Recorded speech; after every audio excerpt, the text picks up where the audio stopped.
Police ಠಾಣಾ ಸರಹದ್ನಲ್ಲಿರುವಂತಹ ಇನಾಮ್ ವೀರಾಪುರ ಅನ್ನೋ ಒಂದು ಗ್ರಾಮದಲ್ಲಿ ಒಂದು ಘಟನೆ ಆಗಿದೆ.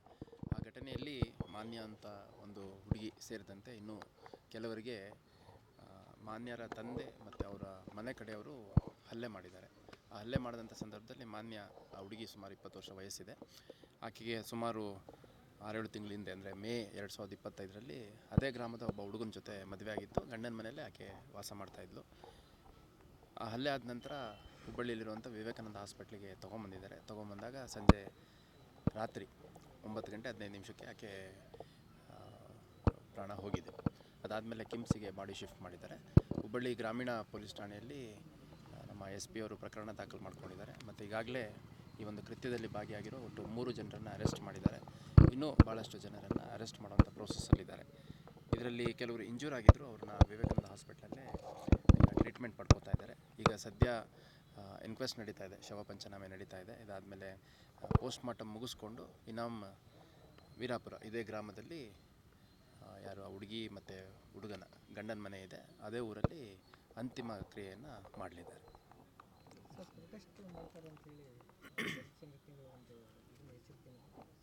ಅಲ್ಲ, ಈಗ ನೋಡಿ, ಇದು ಭಾಳ ಒಂದು ಘೋರ ಕೃತ್ಯ.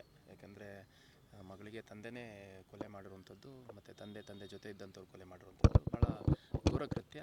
ಈ ಒಂದು ಕೃತ್ಯದ ಗಂಭೀರತೆಯನ್ನು ಅರಿತುಬಿಟ್ಟು ನಮ್ಮ SP ಅವರು ನಿನ್ನೆ ಸಂಜೆಯಿಂದ ಗ್ರಾಮದಲ್ಲಿ ಮೊಕ್ಕಾಂ ಮಾಡಿದ್ದಾರೆ ಮತ್ತು ಅಗತ್ಯ ಬಂದೋಬಸ್ತ್ ಮಾಡಿದ್ದಾರೆ. ಅಲ್ಲಿ ಯಾವುದೂ 2 ಗುಂಪುಗಳ ನಡುವೆ ಸಂಘರ್ಷ ಆಗಬಾರ್ದು ಅಂತಂದು ಅಗತ್ಯ ಮುಂಜಾಗ್ರತಾ ಕ್ರಮವನ್ನು ಕೈಗೊಂಡಿದ್ದಾರೆ.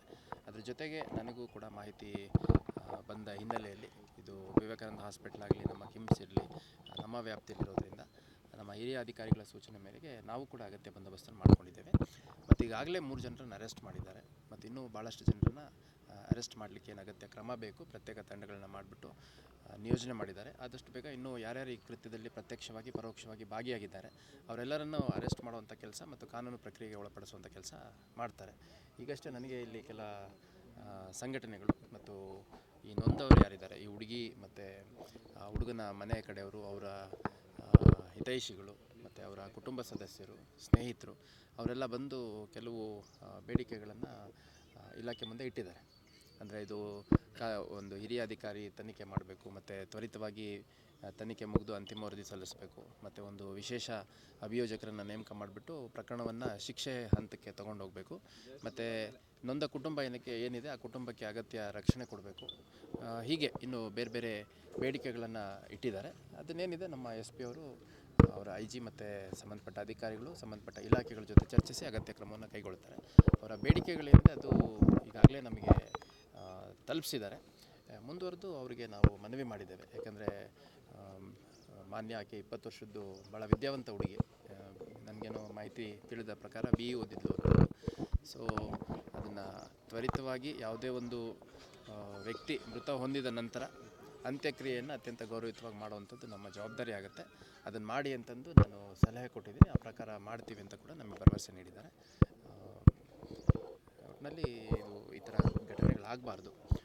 ಏನೇ ವ್ಯತ್ಯಾಸಗಳಿದ್ದರೂ, ಕೌಟುಂಬಿಕ ವ್ಯತ್ಯಾಸಗಳಾಗಲಿ ಅಥವಾ ಬೇರೆ ಯಾವುದೇ ವ್ಯತ್ಯಾಸಗಳಿದ್ರೂ ಮಾತುಕತೆ ಮುಖಾಂತರ ಗ್ರಾಮದ ಹಿರಿಯರಿರ್ತಾರೆ, ಪೊಲೀಸ್ ಠಾಣೆಗಳಿರ್ತವೆ, ಅವರ ಸಮುದಾಯದ ಮುಖಂಡರಿರ್ತಾರೆ, ಅವ್ರಗಳ ಹತ್ರ ಎಲ್ಲ ಮಾತಾಡಿಕೊಂಡು ಪರಿಹಾರ ಮಾಡ್ಕೋಬೋದಿತ್ತು.